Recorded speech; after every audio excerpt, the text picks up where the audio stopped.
அதிதீவிர ராம பக்தரான அனுமன் ராமநாமம் சொன்னாலோ எழுதினாலோ மனம் குளிர்ந்து அருளக்கூடியவர். தனது பக்தர்களை காப்பாற்றுவதற்காக ஓடி வரக்கூடியவர்.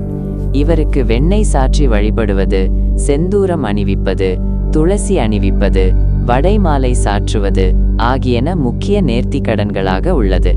அதைவிட மேலான வழிபாடு வெற்றி இலை மாலை அணிவிப்பதும், ஸ்ரீராம ஜெயம் எழுதி அதை மாலையாக கட்டி போடுவது ஆகியன அனுமனின் அனுகிரகத்தை பெற்றுத்தரும். காரிய சித்தியை அருளும் அனுமனுக்கு வெற்றிலையால் மாலை கட்டி போட்டால் எடுத்த காரியங்கள் அனைத்திலும் நிச்சயம் வெற்றி கிடைக்கும். ஆனால் வெற்றிலை எதற்காக அணிவிக்கிறோம் என்பதற்கான காரணத்தை தெரிந்து கொண்டு சாற்றினால் அதன் பலன் இன்னும் கூடுதலாக கிடைக்கும். ஒவ்வொரு தெய்வத்திற்கும் ஒவ்வொரு மலர் இலை சாற்றி வழிபடுவது சிறப்பானது என்பார்கள். பெருமாளுக்கு துளசி, சிவனுக்கு வில்வம், மகாலட்சுமிக்கு தாமரை, முருகனுக்கு செவ்வரளி, விநாயகருக்கு அருகம்புல் என ஒவ்வொரு தெய்வத்தின் அருளை பெறுவதற்கும் ஒவ்வொரு இலை அல்லது பூஜை சமர்ப்பித்து வணங்குகிறோம். இதேபோல் ஆஞ்சநேயருக்கு வெற்றிமலை மாலை சாற்றும், வடைமாலை, துளசி மாலை சாற்றும் வழக்கம் உள்ளது.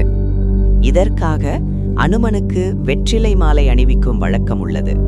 அனுமனுக்கு வெற்றிலை மாலை அணிவிக்கும் வழக்கம் வந்ததற்கு ஒரு காரணம் உள்ளது. ராமாயணத்தில் ராவணனோடு நடந்த போர் நிறைவடைந்து ராமர் வெற்றி பெற்றுவிட்டார்.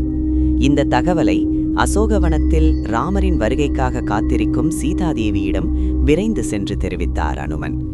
இந்த செய்தியால் மன மகிழ்ச்சி அடைந்த சீதாதேவி ஆஞ்சநேயருக்கு ஏதாவது பரிசு தர விரும்பினாள். உடனடியாக தனக்கு அருகில் படர்ந்து சென்ற வெற்றிலை கொடியை எடுத்து மாலையாக்கி அனுமனின் கழுத்தில் அணிவித்தாள் சீதை. மகாலட்சுமியின் அம்சமான சீதாதேவியின் கைகளால் அணிவிக்கப்பட்ட மாலையால் மனம் மகிழ்ந்தார் அனுமன்.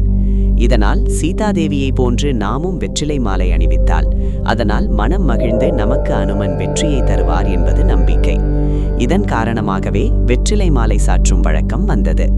பொதுவாகவே வெற்றிலை என்பது வெற்றியை தரக்கூடிய இலையாகும். அதன் காரணமாகவே அனைத்து விசேஷங்களிலும் வெற்றிலை முக்கியமான பொருளாக பயன்படுத்தப்படுகிறது. இதேபோல் அனுமனுக்கு சாற்றும் மாலையில் எத்தனை வெற்றிலைகள் வைக்க வேண்டும், அதில் பாக்கு வைத்து கட்ட வேண்டுமா, வெற்றிலையை சுழற்றிதான் கட்ட வேண்டுமா, விரித்த நிலையில் கட்டக்கூடாதா என பல சந்தேகங்கள் பக்தர்களுக்கு உண்டு. சாதாரணமாக எத்தனை வெற்றிலை வைத்து வேண்டுமானாலும் வெற்றிலை மாலை கட்டலாம்.